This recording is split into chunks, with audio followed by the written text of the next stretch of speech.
our next couple of presentations are actually from ONS, and they're focusing back on 2031 and 2031 census. And Jason Zawadski was very much involved in helping make the 2021 census a great success. He then moved on to some other things in the office, including something called ARES, and like Mary, I can never remember what ARES stands for.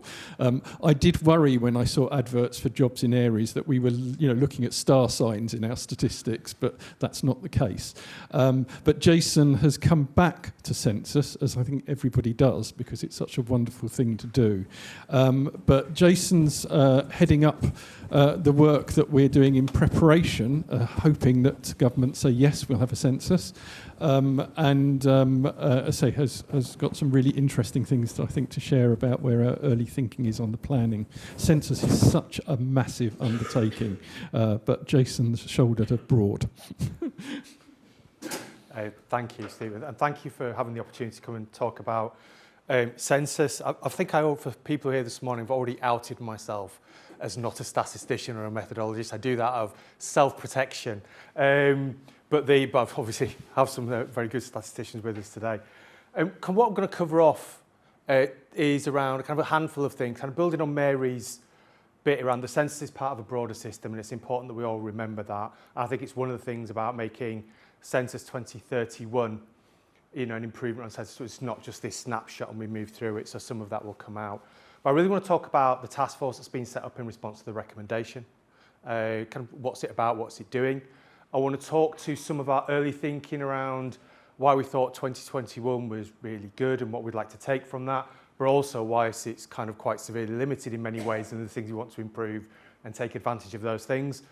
Give a sense of the kind of road ahead, which I hope for me is about 7 or 8 years, and then I'm going to retire on the back of that. And also, more importantly, the road ahead and how we want to walk it with users and stakeholders, most importantly.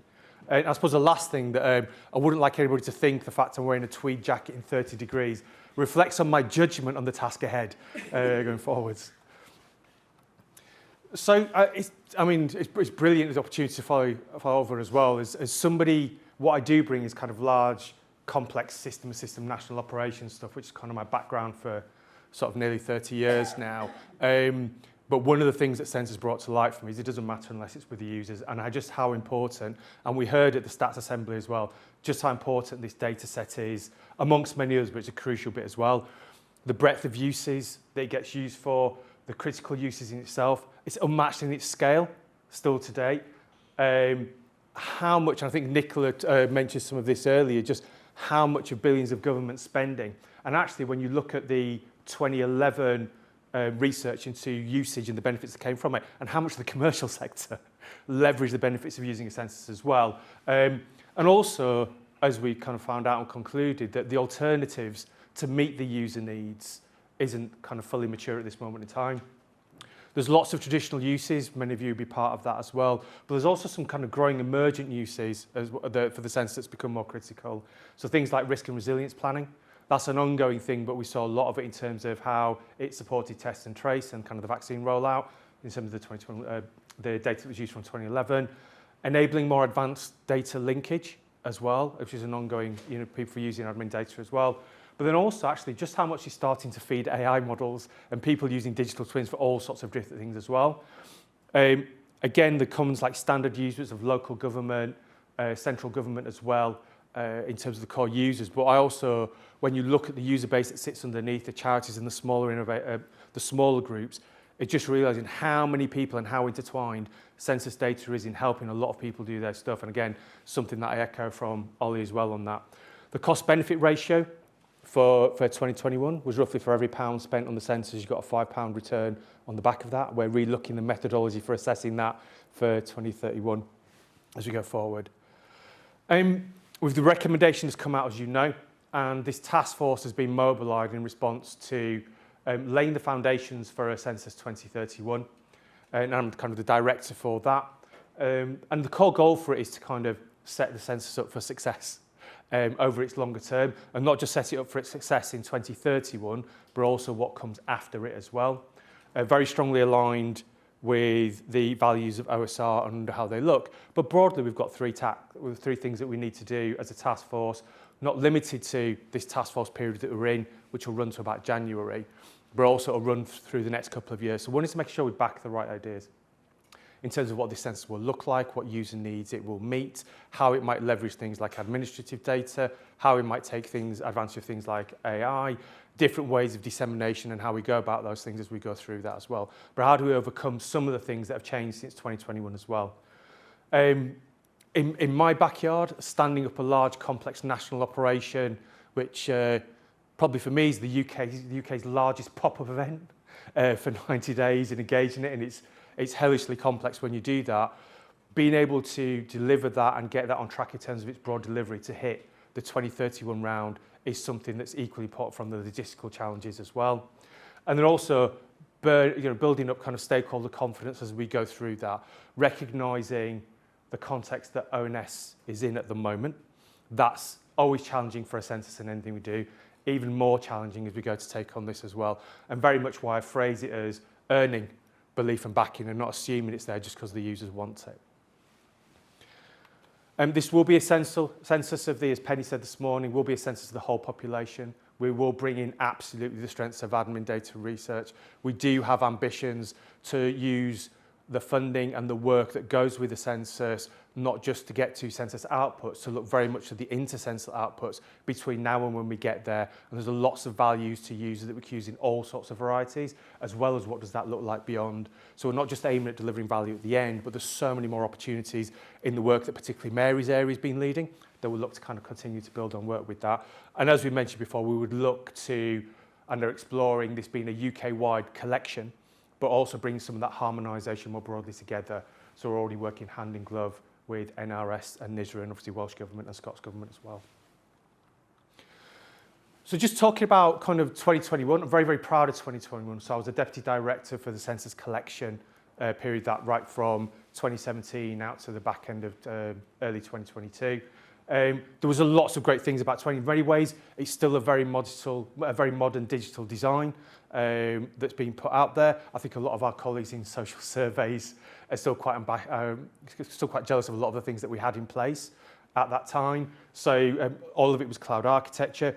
The whole of the operation, including the field force, was digitally enabled. We had a lot of data analytics that were built into some like individual forms. We used the first elements of AI, or strictly machine learning, for the capture and coding of the paper questionnaires that were coming through, to the point where our supplier, who I can't remember the exact number, had hundreds of people set up to do the coding in a more traditional way, but was trialling the machine learning of the coding of this data, ended up laying off the vast majority of them within a couple of months because the machine learning got so good so quick on the back of it. And so obviously we're looking to kind of exploit that as well. And also used admin data as well. We used admin data on not certain questions that we didn't need to ask because we could get from elsewhere. We used admin data in our quality assurance as well as work with local authorities. We achieved a 97% response rate. It's a shame Tony Dent isn't still in the room. I had a conversation with over lunch. We stood up this morning and goes, did you really achieve a 97% response rate? I showed him the picture from the 5th of May 2021 where we actually counted it every day. So we absolutely achieved that response rate as well. But more importantly, in many ways, it's the local area, it's the local authority response rate we got to, which was kind of like the minimum of 88% across that, but also the variability in each local authority was a continued challenge, which we reached those. And I think that got us over to, if we look at the general report that got published, I think it was a confidence interval of just around about 0.1% that was achieved. I think against we were aiming for about 0.2% in terms of confidence interval. Paper use was down. So despite having to build a significant cathedral in Hellaby and Rotherham to process data, it was only 3 million paper questionnaires that we ended up using. If you compare that to 2011, we had 20.3 million paper questionnaires that we used then, so we dropped that by 85%. We also managed to reduce the field force down by about 30% as well, and still getting to higher response rates and higher levels of quality than we achieved in 2011. And then finally, and again, it was lovely to see a number of presentations this morning, Esther from NRS and Ollie's around the flexible table builder And also we produced, I think, something like 400 data sets of official statistics, which was like 100 data sets more than in 2011.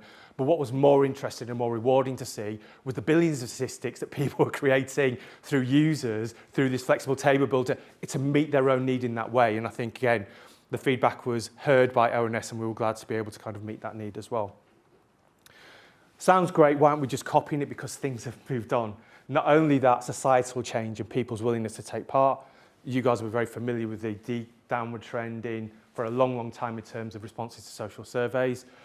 In many ways, Census 2021 in England and Wales benefited from a huge amount of the population bored of the pandemic and thinking I'd rather fill out the census form over Census weekend, despite a fantastic online experience for colleagues in DS and a really good campaign.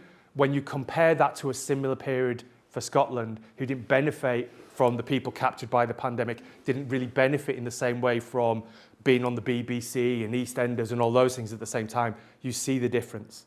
So when people look at the quality in 2021 from in England and Wales, look at the response rates, we see a slightly different picture and recognise it's going to be much, much harder.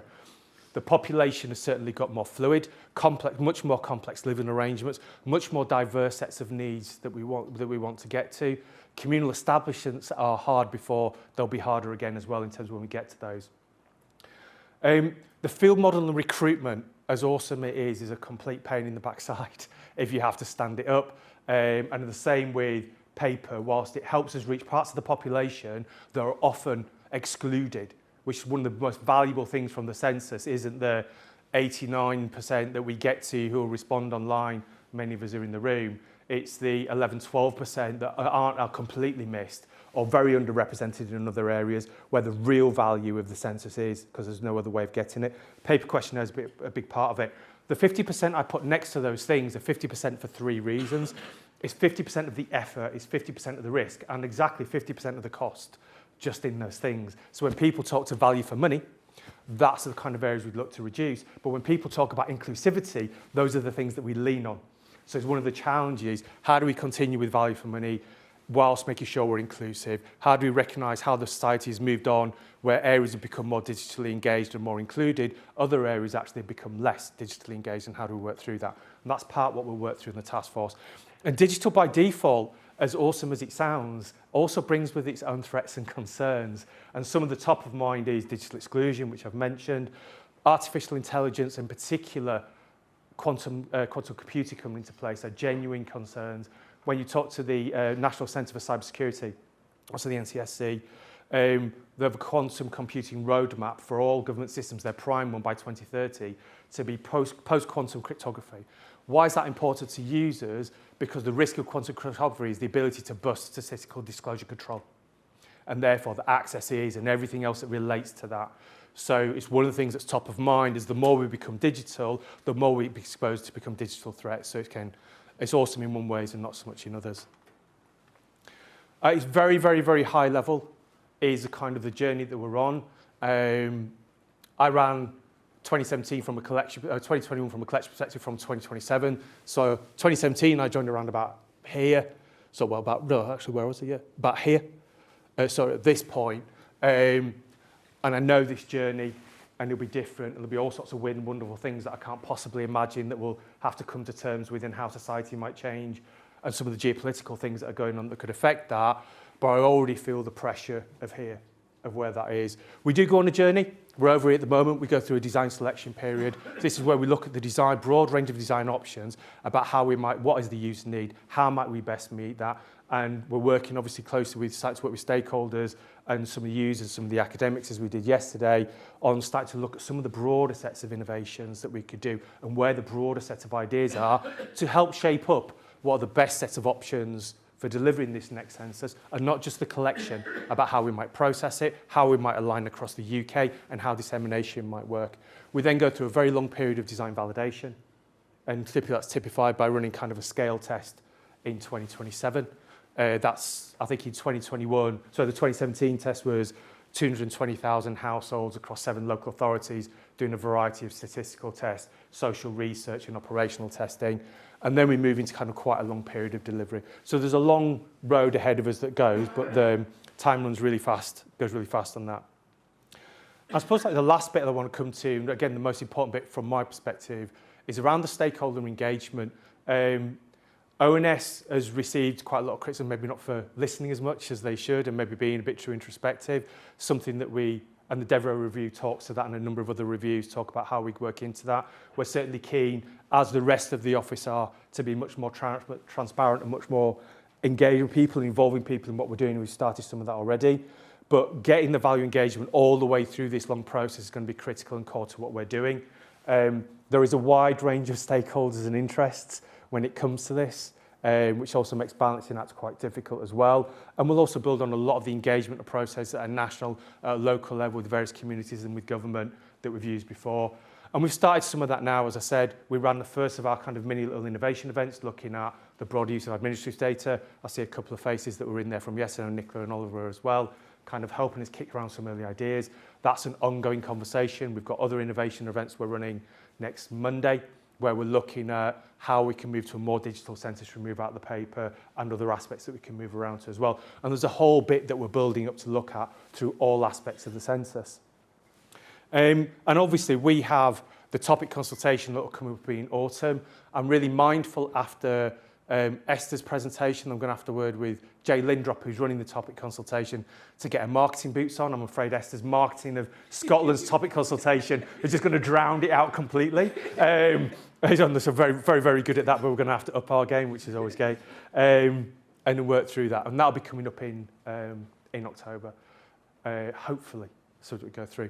But I think those are the kind of the main things that I wanted to cover off. Obviously, we've got a bit more detail that Ola's going to talk to in a second straight after me. But the things I kind of want to leave with is we recognise just how important the Census 2031 is as a data asset to the nation.